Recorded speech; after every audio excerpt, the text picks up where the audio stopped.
My sister, who took John away from me, said, "I'll be happy enough for both of us." She sent me an invitation to her wedding with John, trying to make me jealous. But I told Mom, "We'll go anyway. We'll make sure to make it special."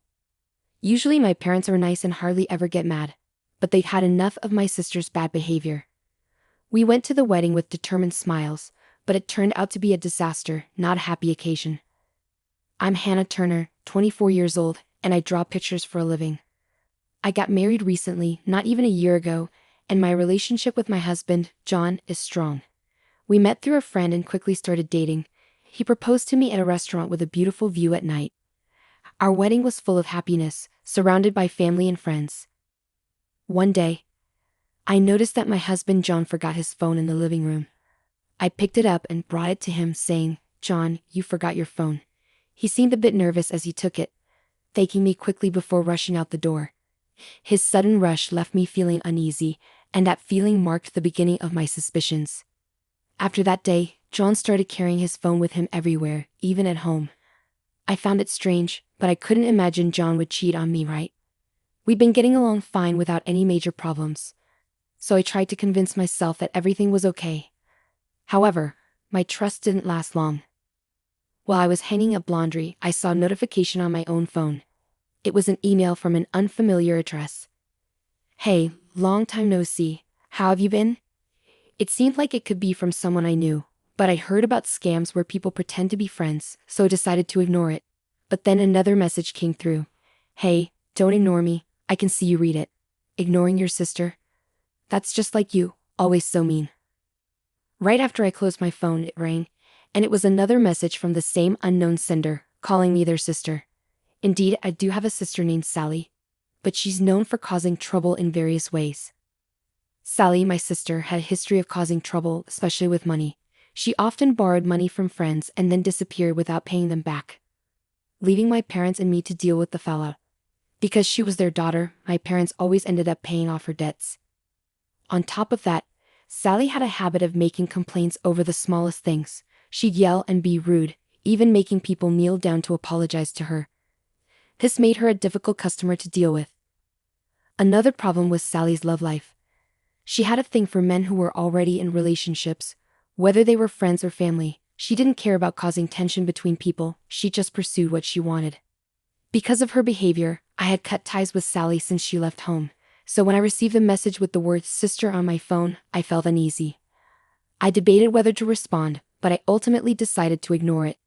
Whether it was really Sally or someone pretending to be her, I didn't want to get involved. However, the messages kept coming until I finally opened one to block the sender. What I saw shocked me to my core. It was a message from Sally, saying that John was now hers and that I should hurry up and divorce him. There was even a photo of John and Sally together as proof. I didn't need any more confirmation, I knew it was true. I sat down, feeling dizzy with shock and disbelief. After Sally's message, John never came back home.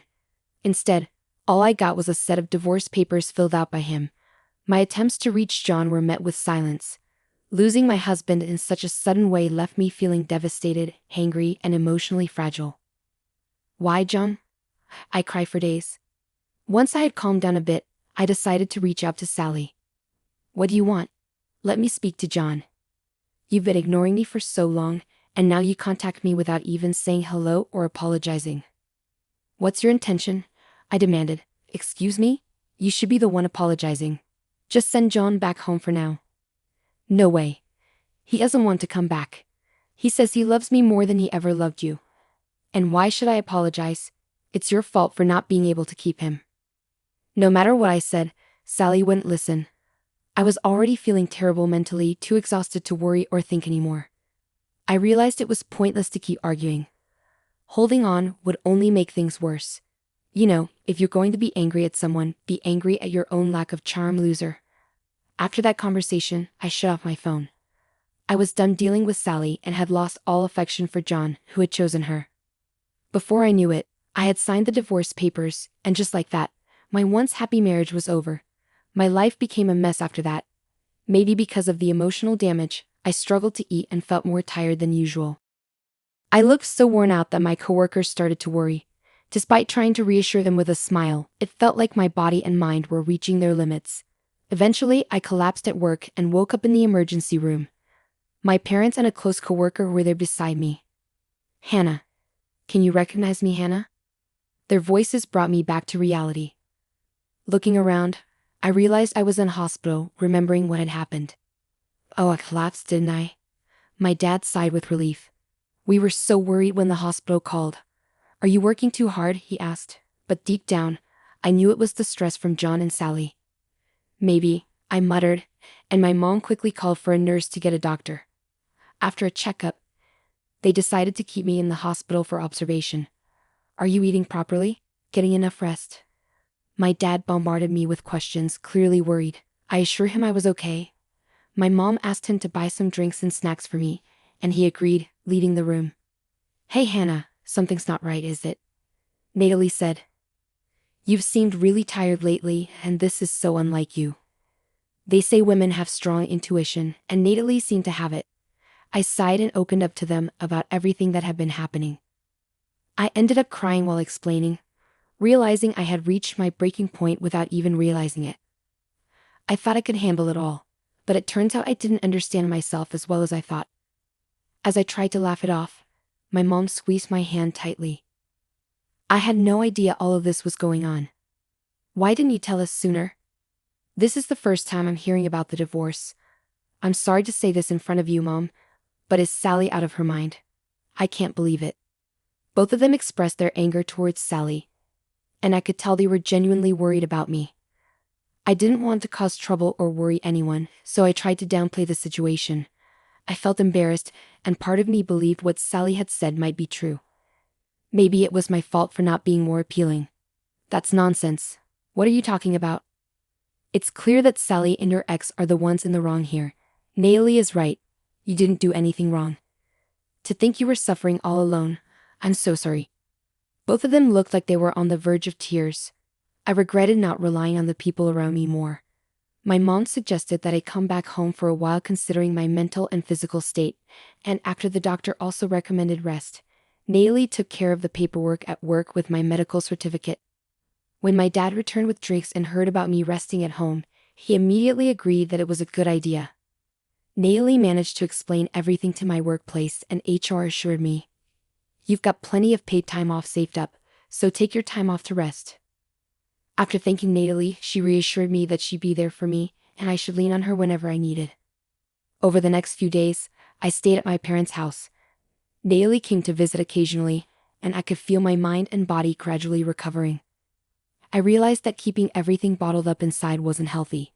Today, as Natalie and I were enjoying cake prepared by my mom, my phone rang, piquing my curiosity. I opened it, and my heart raced. "Hey there, how are you doing? Thought you might be wondering about us, so I decided to reach out." It was Sally, who I hadn't spoken to since the fallout. I regretted letting my guard down and checking my phone. Natalie noticed the change in my expression. "What's wrong? Are you okay?" Yeah, I'm fine," I replied, but it was clear something was off. Natalie asked if she could see my phone. I didn't want to worry her, but I had just realized that bottling things up wasn't good. So, I nodded and handed her my phone. Natalie looked puzzled as she read the message. "What's this? Is she picking a fight? This is Sally, right?" I nodded in response, and Natalie closed the phone. "Just ignore it. Actually, let's block her." "No point in dealing with someone like this," she suggested, and I agreed. Opening my phone to block Sally just then, another message from Sally came in. "We've been living together smoothly since then, and guess what? I got pregnant." You might be thinking already, but nope. John and I started our relationship 6 months ago. The word pregnant made time stop for me. We had been trying to conceive during our marriage.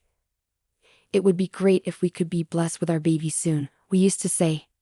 Reading this message hurt deeply. Tears started flowing, and Natalie, seeing me cry, took the phone from my hand. After reading the message, she yelled, "What? I can't believe this. I'm so mad I could explode. We should sue them." Suing was something I had considered when I first received the message, but now, I didn't have the energy or will to pursue it. "I just don't want to deal with this anymore," I muttered, and Natalie calmed down. "Sorry, I got too emotional." You're right. It's best not to get involved.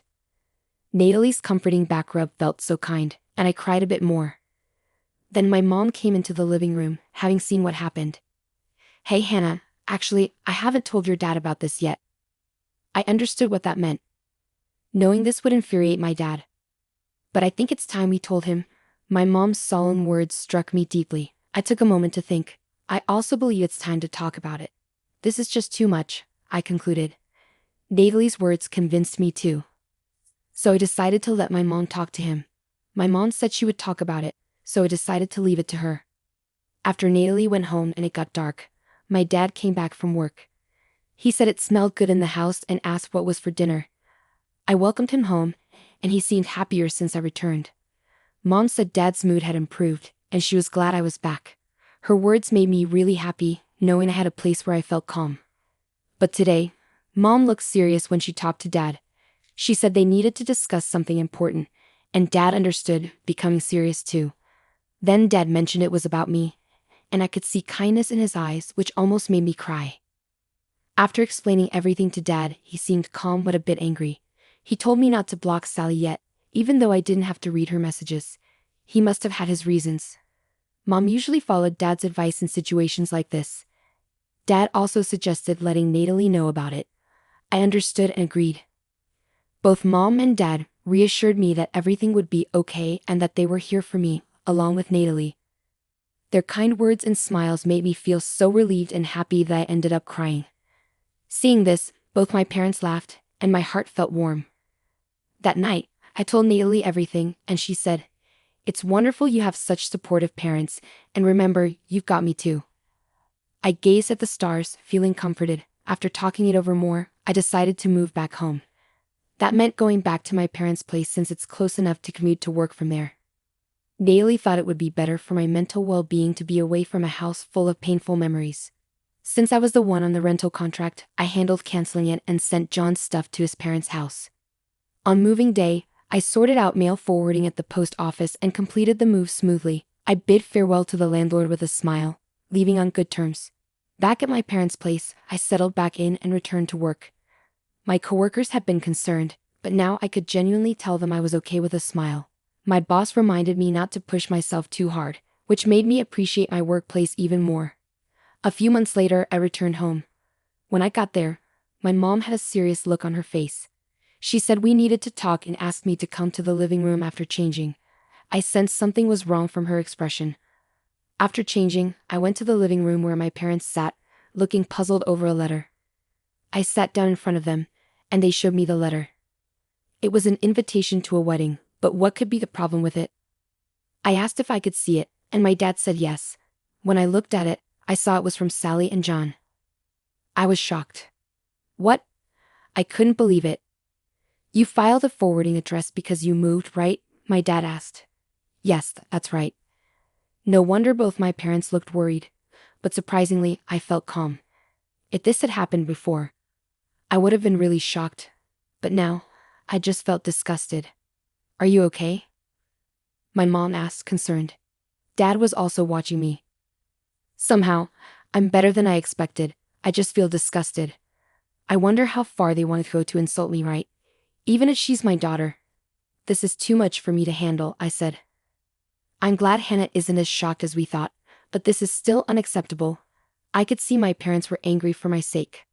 I'm grateful for my parents who are standing up for me. The invitation was addressed to me. Do I have to go? I asked, feeling uncertain, and my parents looked at me with determination. Mom and I will go. We'll show them what hell looks like.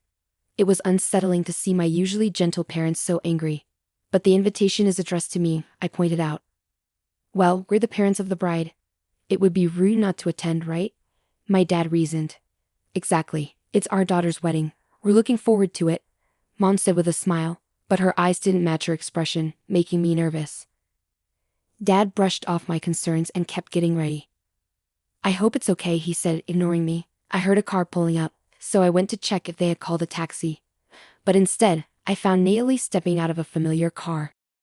Natalie, what are you doing here? I asked in surprise as I opened the door. She looked stunning in her party dress. Good morning. Are your dad and mom ready? She asked, ignoring my question. Wait, am I attending the wedding too? I was shocked by her statement. When my parents came out, I asked them what was going on. It turned out that one of John's relatives was a friend of Natalie's. Upon hearing about the situation, she was invited to attend as his relative's girlfriend. My parents didn't object. In fact, they seemed excited about going together. As I pondered what they were up to, Natalie said, I can't just sit back after what happened to Hannah. You get it, right? Despite feeling anxious, I agreed. Then my parents and Natalie left together for the venue in one car. I thought about joining them, but Natalie seemed to sense my hesitation and said, if you want to see, I can show you through a video call. So I stayed home and trusted them. But my curiosity got the best of me, and I reached out to Natalie for a video call. When they arrived at the venue, my parents and Natalie headed to the reception. Natalie was on the guest list, thanks to John's relative's arrangement, but my parents weren't listed since they weren't officially invited. The receptionist went to check their names, and that's when Sally showed up. Sally was surprised to see my parents and couldn't hide her confusion. Why are you here? She asked. Well, we're the parents. It's only natural for us to come, my parents replied. There seems to be a mistake. We didn't receive an invitation, they explained, which made Sally force a smile. The invitation was actually meant for Hannah. Yes, we were surprised when Hannah told us about it. We had no idea about the wedding. Since Hannah couldn't make it today due to work, we came instead. It's fine to invite Hannah, but you should have sent one to us too. It wouldn't look good without the bride's parents, right? My dad pointed out, mentioning the lack of invitation twice. Though I couldn't see my parents' expressions through Natalie's video call, I could picture the scene in my mind. Yes, I'm your daughter after all. Of course, you'd be happy. Sally seemed to genuinely believe my parents came for her sake. I thought she was delusional, I muttered to myself. Then John appeared. He turned pale at the sight of my parents. Relax, John. They came to celebrate with us. They must really love me, especially since Hannah is like that. Sally reassured John, who seemed relieved and greeted my parents with a smile. John's parents also joined in, and the atmosphere became friendly and warm. Seeing my former in-laws chatting happily, a memory of being fondly cared for by them stings a bit. I wondered if they were only nice to me because I was their son's wife, which was a bit shocking. Maybe it was indeed the right decision not to go, I murmured. Then the scene shifted to the ceremony and then to the reception. At the reception, Sally and John made a happy entrance. Natalie occasionally asked me if I was okay, but surprisingly I was fine, responding, I'm okay. More than anything, I was worried about my phone's battery, but she reassured me she had a portable charger, well prepared indeed. When it was time to read the letter of gratitude to the parents, Sally started panicking because she hadn't expected her parents to come. Seeing this, my parents asked the MC for the microphone. Today, we weren't actually supposed to come, so it's understandable that Sally wasn't prepared. As a surprise from us to you, we'd like to convey a message to our daughter Sally, my dad announced. The venue erupted in applause. Sally seemed relieved by the save and smirked, clapping exaggeratedly. Dad, I'm so happy. Her exaggerated gratitude was annoying. I kept watching, feeling uneasy. Then my dad did something unbelievable with a smile. Our surprise from us to you is this, he announced, and suddenly the doors of the reception hall opened, revealing several men standing there, all looking outraged. I watched the scene unfold, wondering what would happen next. Sally turned pale at the sight of them. Our Sally is so charming that she has received affection from many men. The kind Sally has responded to all these feelings, making her a pride and joy. And today, these gentlemen wanted to give us a prize, so we brought them here, my dad initiated, leading to the men storming the stage, expressing their anger. Sally tried to escape but was confronted with accusations like, What do you mean you're marrying someone else? How much do you think I've spent on you? Pay back the money you borrowed. Sally turned pale and was nearly in tears watching this. Natalie coolly commented, Wow. While I was stunned. John, confronting Sally with the what's going on, found her too shocked and flustered to respond. Then my mom grabbed the microphone and started talking. Guess what? We have another surprise. As my husband mentioned earlier, our daughter Sally is really popular, even with other women. When Mom said this, a bunch of women in the crowd stood up. We invited those who wanted to meet Sally. After Mom spoke, the women went over to Sally. Suddenly, someone else grabbed the microphone and shouted, "You stole my man, and now you're trying to act all happy. Give me money for cheating with my husband. You disappeared as soon as I lent you money. Pay me back." Everything got chaotic. The reception room went from noisy to really chaotic. I bet the other guests were shocked, but they seemed more disgusted than surprised. It was scary to see my parents smiling through all this madness, and I realized this was the kind of reputation my sister had. Amidst all the chaos, someone else grabbed the microphone. "Sally, it's really nice to see such a lovely person becoming our son's wife." Surprisingly, it was my ex-mother-in-law who spoke up unexpectedly. I was puzzled, wondering what she meant. She went on. "It might not be as grand as the surprise Sally's parents prepared, but we also have something special for you." John seemed shocked by his mother's words. "What do you mean, Mom? Can't you see what's happening?" But his attempt to calm things down was ignored by my ex-father-in-law, who took hold of the microphone. "First, we want to thank Sally's parents for their thoughtful surprise. I happen to own a business, and we decided to remove John from his expected position as my successor. That's our surprise for you." "What? What's going on?" Sally and John were shocked. I remembered hearing about John being prepared to take over his dad's business during their marriage, so his dad's announcement was surprising. "What are you saying, Dad? You've made your own choices, cheated by your own will, divorced by your own will, and remarried by your own will. Someone who can make such commendable decisions should start your own business rather than take over mine. Don't decide on your own. You said I was the successor." John looked panicked. "We're serious. You're already doing great on your own. Use your judgment to live your life from now on. With Sally by your side," his dad replied. Exactly, I couldn't be prouder of having a son who can make such independent decisions. I was stunned. My ex-in-laws seemed to be laughing along with my parents, but their eyes didn't match their smiles. They seemed pretty angry. Natalie found the situation amusing. "They deserve it. I can barely keep from laughing. I'm just speechless," I said, and Natalie caught me up on what had happened while I was away. My ex-in-laws came to apologize. They truly considered me and my parents as part of their family. They had teamed up with my parents to plan this surprise retaliation. Natalie had been keeping in touch with my parents and had also heard the story from John's relatives, so she knew everything. Hearing this brought tears to my eyes, realizing I had so many people supporting me. "You're not alone, Hannah. There are so many people who care about you," Natalie said, trying to hold back her own tears. "How could we stay silent when someone we care about is hurting?" Yeah, I cried, unable to speak properly, just nodding. "Thank you," I managed to say finally. I saw my parents and ex-in-laws smiling kindly at me through the screen. Meanwhile, chaos continued at the venue, with the staff trying to calm down the disastrous situation. Then, a man stood up and made his way toward the stage. He stood in front of John, who then collapsed to his knees. After saying something to John, the man returned to his seat. "Hey, what did that man say?" I couldn't quite make it out from this far away unless he used a microphone. "Maybe I should go ask him directly," Natalie suggested and headed toward the man with her phone. "Excuse me," she said as she approached, and the man turned around. I was surprised. "Uncle?" It was indeed my dad's brother, my uncle. Natalie showed him the screen, and upon seeing me, my uncle looked surprised and very happy. "Hannah, are you okay? I heard about what happened today from your dad. It must have been tough. Thanks for worrying about me, but I'm fine. By the way, what did you say to John just now?" I told him that since I run this hotel, I'll be seeking compensation for the damages. The reception hall is a mess because of the bride and groom," my uncle explained. Both Natalie and I understood upon hearing his words. That's why John looked so pale. After chatting with my uncle for a while, I felt a bit more hopeful. Trying to spot Sally through the camera was tough because of the crowd surrounding her.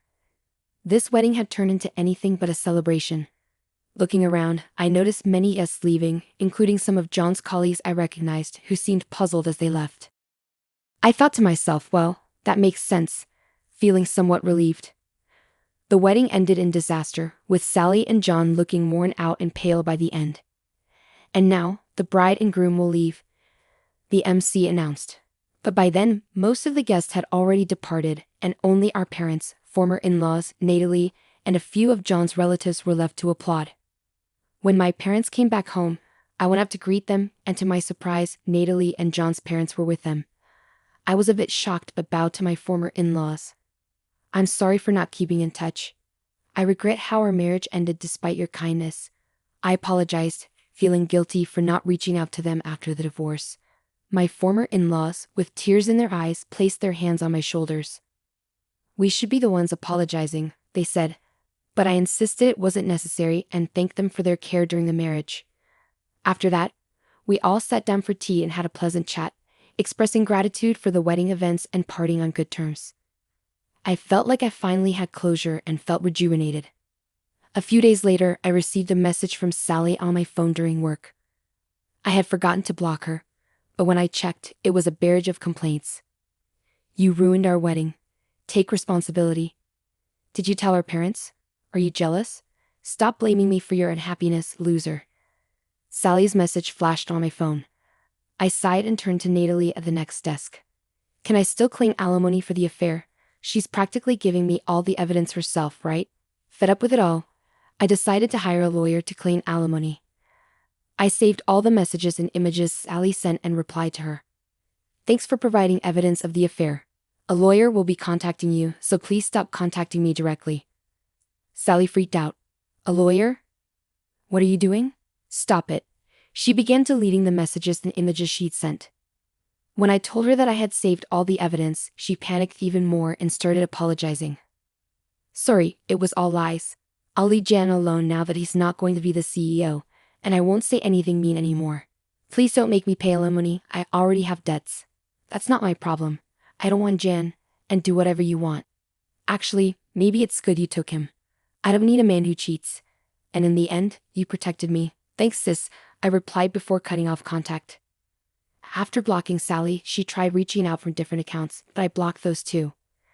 I quickly consulted with the lawyer I was referred to, and they acted swiftly upon receiving the evidence. Soon after, I started getting messages from John. It seemed things weren't going well with Sally.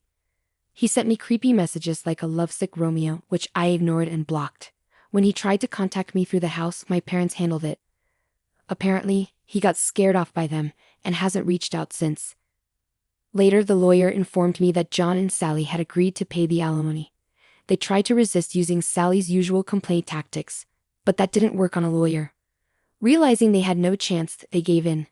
John, who was initially resistant, looked defeated and pale after learning Sally had provided plenty of evidence against him. Despite feeling bitter about being harassed by such immature individuals, I'm now just thankful for the many people who stood by me. Sally and John eventually got divorced.